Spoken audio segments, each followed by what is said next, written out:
बुढ़ापा। हर रोज की तरह रमेश लाल जी अपने शाम के सैर सपाटे से लौट आए थे। वह अपने जूते उतार ही रहे थे कि बहू ने पूछा, बाबूजी, आज हम पार्टी में जा रहे हैं, हम वहीं से खा कर आएंगे। आज रात के खाने में क्या खाएंगे, बताइए। रमेश लाल जी सोचने लगे, आज रविवार तो नहीं है और ना ही किसी की शादी है। ज़रूर किसी पार्टी में जा रहे होंगे। छोड़ो, मुझे क्या करना है इस उम्र में। अपने विचारों पर काबू करते हुए रमेश लाल जी बोले, ऐसा करो बेटा, मेरे लिए 2 रोटियां बना दो, दूध के साथ रोटियां ही खाऊंगा।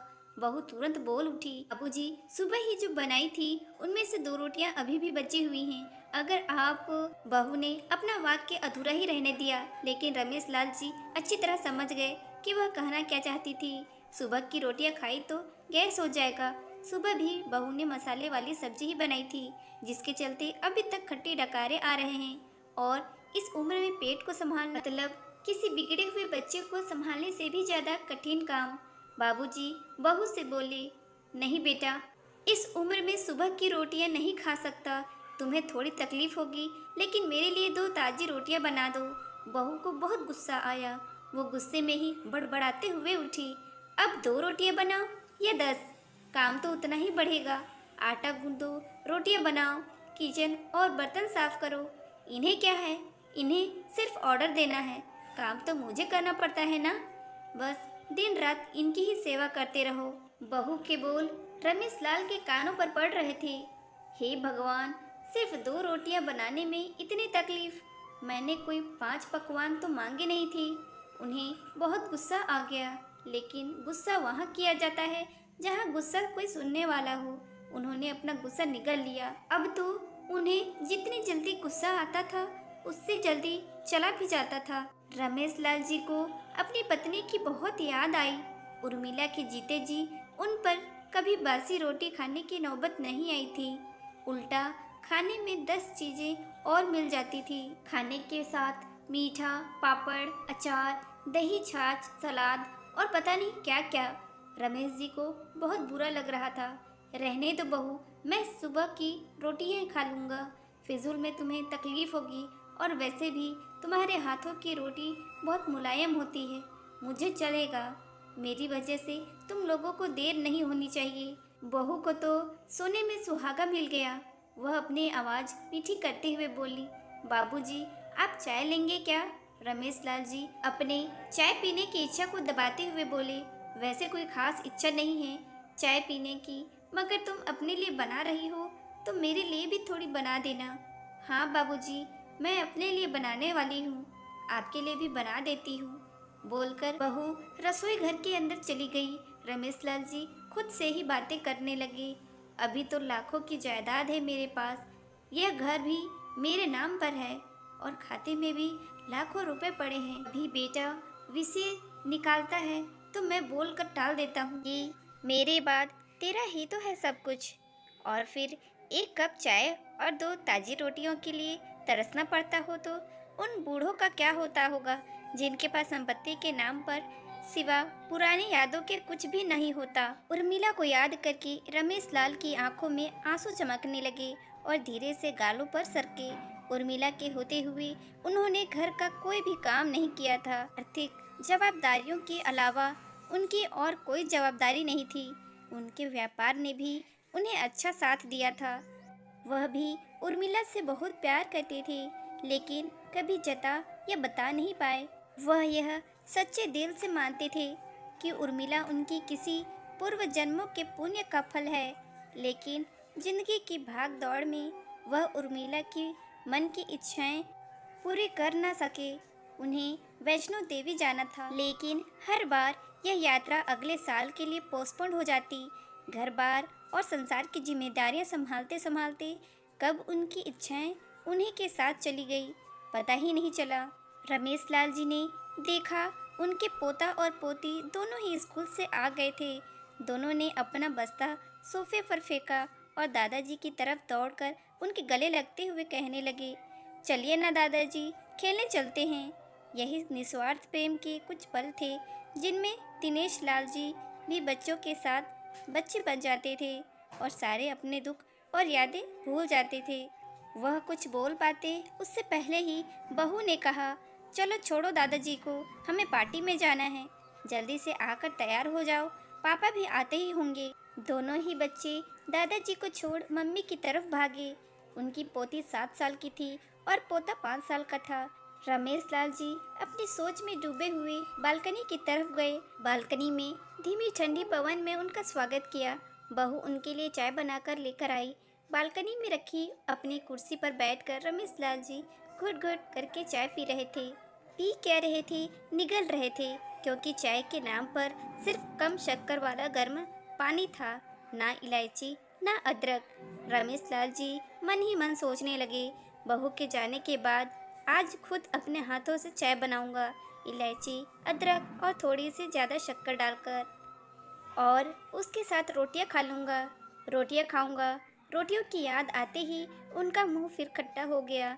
चाय खत्म होने पर खाली कप लेकर वह किचन में रखने गए तो वहां देखा कि बहू और बच्चों का कप धो के पड़ा था। उन्होंने भी अपना कप धोकर रख दिया और अपनी डायरी लेकर बालकनी में आ गए। बालकनी में बैठे बैठे उनकी नज़र सूखी हुई तुलसी के पौधे पर गई। उन्होंने एक लोटा पानी लाकर उसमें डाल दिया। कुछ मिनटों बाद ध्यान से देखने पर उन्हें पता चला कि सूखे हुए तुलसी के पत्तों में नई कुपले जैसे मुस्कुरा रही हो। टूटे याद आया कि उर्मिला हर सुबह तुलसी को पानी और शाम को दिया दिखाती थी। अब तो शाम को न तुलसी को न ही भगवान के मंदिर में दिया जलता है। पता नहीं कितने संस्कार, इतनी अच्छी आदतें उर्मिला अपने साथ ले गई थी। रमेश लाल आसमान की तरफ देखकर बोले, शकुंतला, मुझे और इस घर को अभी तुम्हारी ज़रूरत थी। तुम क्यों हमें छोड़कर चली गई? तुमने मुझे धोखा दिया। तुमने हमेशा साथ रहने का वचन तोड़ दिया। तुम मुझे अकेला छोड़कर चली गई। रमेश लाल की आंखें भर आई। पापा, इतनी ठंडी हवा बह रही है और आप हैं कि बालकनी में बैठे हैं। अंदर आ जाइए, नहीं तो बीमार हो जाएंगे। बेटे ने रमेश लाल जी से कहा। बेटा, बहू और पोता पोती सब तैयार होकर पार्टी के लिए निकल रहे थे। किसी ने झूठ मूठ ही मन रखने के लिए भी उनसे नहीं पूछा कि साथ चलिए। बाबा, आप खाना खाकर जल्दी सो जाइएगा, हमें आने में जरा देर हो जाएगी। ज़्यादा देर तक जागना आपकी सेहत के लिए अच्छा नहीं है। हमारे पास घर की दूसरी चाबी है, हमारी चिंता मत कीजिए। बेटे ने ही जाते हुए कहा। ऐसे बोल रहे हैं जैसे मेरी सेहत की बहुत फिक्र है। कितने दिनों से बोल रहा हूँ, डॉक्टर के पास ले चलो। बीपी बढ़ा हुआ है, शुगर भी चेक करवाना है। थोड़ा सा भी चलता हूँ तो हांफने लगता हूँ। बेटा कहता है कि बुढ़ापे में यह सब तो होता ही है, ज़्यादा भ्रम मत पालिए। वाह बेटा, बूढ़े बाप के पास बैठने के लिए थोड़ा सा भी टाइम नहीं है तेरे पास, और पार्टी के लिए टाइम ही टाइम है। ऐसे अनगिनत विचार उनके दिमाग में चल रहे थे, लेकिन फिर भी उन्होंने हाँ में सिर हिलाया। सभी पार्टी में चले गए। रमेश लाल जी हॉल में रखे कुर्सी पर आकर बैठे। खाना खाने की अभी कोई इच्छा भी नहीं, इसलिए टीवी चालू की। आज वैलेंटाइन डे था, प्यार का दिन, इसलिए टीवी पर भी उसी के बारे में दिखा रहे थे।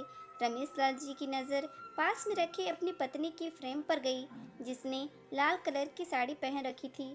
प्यार तो उन्होंने भी खूब किया था, उर्मिला जी से पूरी जिंदगी किया था, जी जान से किया था, लेकिन कभी बोल नहीं पाए। टीवी पर दिखा रहे थे, लोगों ने लाल कपड़े पहन रखे थे, हाथों में लाल फूलों के गुच्छे लेकर वह ग्रीटिंग कार्ड्स की खरीदी कर रहे थे। पता नहीं रमेश लाल जी के मन में क्या आया, उन्होंने अपने पैसों का बंटवा लिया और निकल पड़े। उर्मिला जी के याद में चलते चलते वो एक आइसक्रीम पार्लर के पास पहुंच। उनको श्वास चढ़ गया था, उनकी सांसों की गति तेज हो गई थी। आइसक्रीम पार्लर के पास एक कुर्सी पर वह आकर बैठे। तभी वहां पर एक छोटी बच्ची आई जो गुब्बारे बेच रही थी। बच्ची बोली, दादाजी, गुब्बारे लोगे क्या? इतने ही बचे हैं, बिक जाएंगे तो जल्दी घर चली जाऊंगी। रमेश लाल जी ने देखा 10-12 रंग बिरंगे गुब्बारे थे।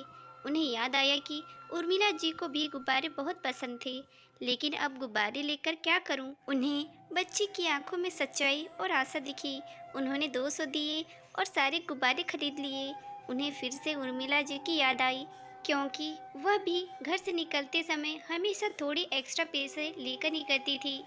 और किसी न किसी ज़रूरतमंद की मदद किया करती थी। कभी वो टोकती तो वह कहती, हमें भगवान ने लेने वाले की नहीं, देने वालों की लाइन में खड़ा किया है, और थोड़े से रुपयों के बदले में लाखों की दुआएं मिलती हैं, तो मुझे टोका मत कीजिए। आंखों में आंसुओं के साथ दिनेश लाल जी खड़े हुए रास्ते के बीचों बीच आए। उन्होंने आसमान की तरफ देखा, अपने हाथों में पकड़े गुब्बारे आसमान में छोड़ दिए और चिल्लाकर बोले, उर्मिला, मैं तुमसे प्यार करता हूँ। उनके सांसों की गति बढ़ गई, उनका शरीर लड़खड़ाया और जमीन पर धड़ से गिर पड़े। आसपास के लोगों को कुछ भी पता चल पाए उससे पहले ही रमेश लाल जी ने इस मोह माया की दुनिया को अलविदा कह दिया। उन्हें अपनी पत्नी से मिलने की बहुत जल्दी थी। तो दोस्तों, इस कहानी से आपको क्या सीख मिली हमें कमेंट बॉक्स में ज़रूर बताएं। स्टोरी अच्छी लगी हो तो प्लीज़ वीडियो को लाइक शेयर कमेंट करें। Thank you.